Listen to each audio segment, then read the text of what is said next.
នេះគឺជាសកម្មភាពខ្លះនៃការដើរព្រៃបងប្អូនខ្ញុំខានដើរព្រៃយូរបងប្អូនកាលមុនធ្លាប់ដើរម្ដងពីរដងដែរតែលើកនេះយើងគិតថា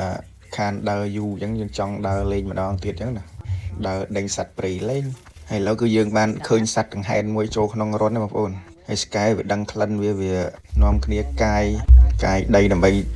ចាប់អាសត្វដង្ហែនហ្នឹងស្កែចេះណាបងប្អូនតែសត្វហ្នឹងចូលក្នុងរន្ធហើយតែវាដឹងក្លិនតួយើងដើរចេញក៏វាអត់ចេញទេវានៅកាយនៅនេះហ្នឹងដល់តែចាប់សត្វហ្នឹងបានវាចេញដែរហើយហេងបងប្អូនគ្រាន់តែចាប់ផ្ដើមចូល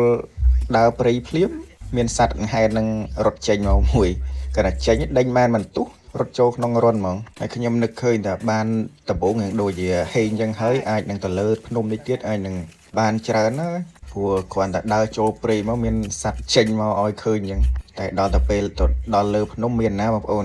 ឡើងចង់ដាច់ខ្យល់ទៀតក៏នៅតែអត់មានបានឃើញប៉ុន្តែយើងចាប់អត់បានអញ្ចឹងហើយពេលចូលរន្ធនឹងហើយមុំនឹងចាប់បានហ្នឹងចូលកន្លះមកបងប្អូនមុំនឹងជីកចាប់វាបានព្រោះដីវាពិបាកជីកដែរតែថាមកចាំទុក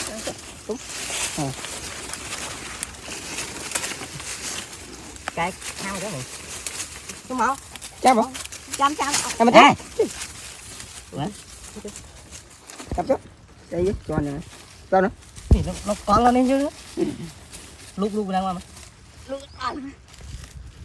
bốc này chưa nhóm mà mình hấp chưa tí nó nó chưa nó ba chưa đúng không mà hấp lúc chưa mà hấp đại gì tao gồm chưa ngày nó không cho nó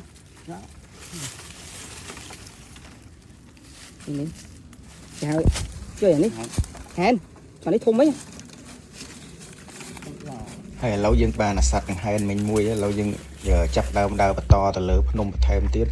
ហើយមើលទៅមេឃឡើងក្តៅហួតហែងបងប្អូនដល់កន្លែងនេះយើងដើរបានពាក់កណ្ដាលផ្លូវហើយសិតតែព្រៃអស័យហើយនឹងស្លឹកអស័យដើរល្អិលដួលចង់ងាប់ហើយតែទៅជីវិតអ្នកឡើងភ្នំមិនមែនងាយស្រួលបងប្អូនតែបើតែខ្ញុំអត់ដើររាល់ថ្ងៃប៉ុន្តែដើរជូរម្ដងហ្នឹងតែវាដើរអត់តាន់គេទេហើយតែសើបងតែអ្នកមកជាមួយខ្ញុំគេរត់ដល់ណានៃលើភ្នំខ្ញុំដើរ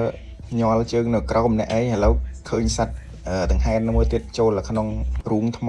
ហើយគាត់កំពុងតកាយហើយខ្ញុំអត់មានធ្វើអីកើតទេមកបានថតតិចតួចប៉ុន្តែសត្វដង្ហែននៅក្នុងថ្មចាប់អត់បានបងប្អូនព្រោះវានៅក្នុងថ្មធ្ងន់ពេកក៏អត់បានហើយបើដើមឫស្សីវិញត្រង់ស្អាតបងប្អូនថតដើមឫស្សីយើងចុះមកវិញណាបងប្អូនពេលចុះមកវិញញ័រជើងយ៉ាងណាខ្យល់ហើយសរុបសេចក្តីមកដើរមកព្រឹកវល់ល្ងាចបានសត្វដង្ហែនពីរគាត់បងប្អូន